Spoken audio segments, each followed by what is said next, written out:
I mean, we look everywhere for properties. So a lot of the stuff that we've purchased right now came right off the MLS. We just submit lower offers than asking price, and sometimes they accept. We get a lot of properties from like word of mouth. We work with wholesalers, so we're on multiple lists from wholesalers.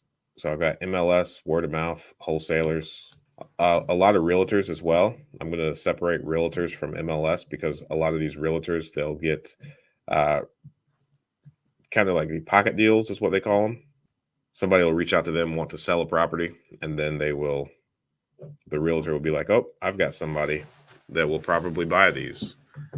Thanks for watching that clip. I thought that was a good question. And I think you can ask good questions too. Join us every Friday morning at 8 a.m. Eastern Standard Time for a live stream Q&A where we answer plenty of questions just like this one.